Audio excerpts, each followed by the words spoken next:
Allora, leggiamo sempre i vostri messaggi quando arrivano, però intanto trasmissione col tema filiera agroalimentare in ripresa abbiamo dei dati positivi e dei dati, insomma, dei dati un po' misti. Ci sono segnali, c'erano stati segnali negativi durante il lockdown, in modo particolare per il settore carne, che adesso invece sembra, per dirvi, stia ripartendo in modo significativo, quindi consumi in calo della carne. Adesso la carne, in modo particolare risulta il bovino, ma anche e soprattutto il suino, ha dei prezzi più bassi alla vendita, però ugualmente i consumi sono aumentati.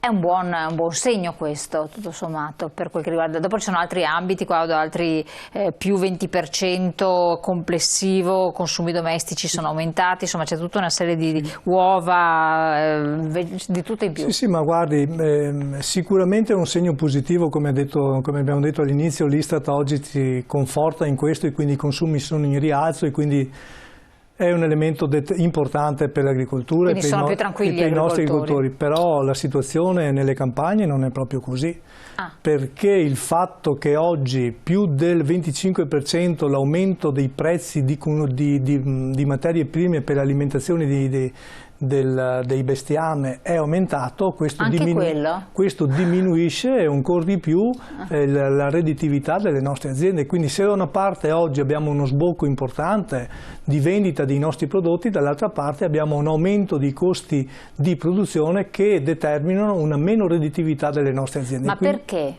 Allora, abbiamo parlato aumento delle materie prime nel settore edilizia. Vabbè, troviamo delle giustificazioni di speculazioni internazionali. Adesso lei mi dice anche aumento delle materie prime utilizzate per il settore dell'agricoltura, questo dove trova giustificazione? Guardi, nel momento in cui noi siamo importatori di proteine vegetali come la soia, e la soia, le proteine vegetali sono un elemento importante nell'alimentazione animale, e questa è aumentata più del 30%, non dipende da noi, dipende dal mercato mondiale, dipende dal fatto che oggi molti paesi, compresa la Cina, stanno accaparrando quintali e quintali, tonnellate di soia per le loro produzioni, e questo determina un aumento del prezzo a livello mondiale e quindi a scapito anche dei nostri agricoltori. E quindi ecco, su questo è un elemento di grande difficoltà, che oggi noi dovremmo trovare quelle politiche che diano la possibilità ai nostri agricoltori di avere almeno un reddito minimo garantito, cosa che oggi questo non succede, che succede però in altri paesi europei. Do l'esempio della Francia per quanto riguarda il latte. Nel latte bovino hanno un reddito minimo, hanno una redditività minima che al di sotto di quella soglia interviene lo Stato con contributi specifici alle aziende. Questo in Italia non sta succedendo e quindi crea grosse difficoltà dei nostri allevatori. Oggi il problema sta appunto anche in questo, quindi aumento delle produzioni, aumento però del valore delle materie prime per l'alimentazione del bestiame, quindi sta creando gravità, difficoltà in un settore in continua difficoltà. Chiedo alla regia che mi mette in onda un attimo un altro messaggio che è arrivato, che non ho fatto tempo a leggere prima. Approfitto della presenza di CIA per chiedere informazioni sulla cessione del credito d'imposta 4.0 che potrebbe essere chiuso prossimamente, è vero? Sì, grazie al nostro telespettatore. Sì, è vero, il credito d'imposta potrebbe essere chiuso, anche se... Che cos'è questa cosa? Spieghiamolo a chi non avete. Il credito d'imposta è un'agevolazione che le aziende agricole possono avere nel momento in cui fanno un acquisto specifico per quanto riguarda delle attrezzature, e quindi hanno la possibilità di scaricare, e quindi dalla possibilità del credito appunto del 40% del valore del bene in un credito che può essere utilizzato per la riduzione dei costi della contribuzione o di altri costi all'interno della propria azienda, e quindi questo può essere un elemento negativo. Nel Recovery Fund noi siamo intervenuti in maniera consistente perché questo ci dia la possibilità alle aziende di continuare a avere questo tipo di agevolazione. Dare la possibilità alle aziende di avere credito d'imposta vuol dire dare la possibilità alle aziende di aumentare la propria redditività investendo nella propria azienda e quindi cambiando le macchine agricole, cambiando le varie attrezzature e quindi dare la possibilità alle aziende di essere più competitivi. Ecco, questa è l'altra strada importante per dare più competitività alle nostre aziende, devono avere la possibilità di fare anche quegli investimenti che gli permettono poi di avere anche dei contributi per l'attività propria. Perché 4.0? Bah, guardi, è stato chiamato 4.0 perché c'è stato un momento in cui tutto partiva tutto 4.0 e quindi anche l'agricoltura 4.0, però questo è l'aspetto importante per dare concretezza all'attività delle nostre aziende, per metterle a pari passo insieme alle altre aziende europee che fanno investimenti nelle proprie strutture per riduzione del costo appunto del prodotto. Un altro messaggio, il cibo sano lo troviamo quasi certamente nelle filiere corte e di questo sono d'accordo, non capisco perché il costo al dettaglio però è più alto, non dovrebbe essere il contrario visto che c'è meno mobilità?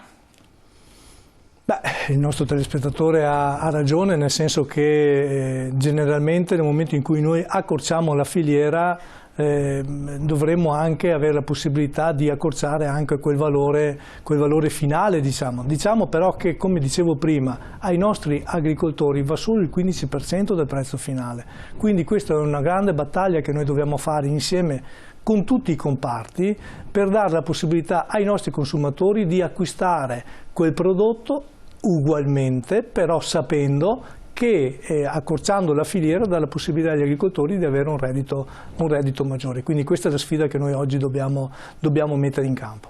Filiera corta adesso che voi cercate di portare anche alla GDO, però per il momento è dal campo alla tavola, quindi quelli che si trovano nelle aziende agricole che vendono direttamente oppure nei mercati organizzati, giusto? Sì, ma non solo anche le nostre aziende agricole, solo per dare un dato che della vendita diretta negli ultimi 5 anni è aumentata quasi del 30% e quindi sempre più i consumatori vanno nelle aziende, sempre più i consumatori vanno nei nostri mercati agricoli a comprare i prodotti agricoli. Ecco, io penso che anche questo è un cambio di mentalità. Se noi mettiamo insieme la filiera corta, quindi dal produttore agricolo al consumatore e anche all'interno della grande distribuzione, penso che abbiamo fatto un grande passo in avanti per tutto il comparto agricolo e il comparto enogastronomico anche nostro del Veneto.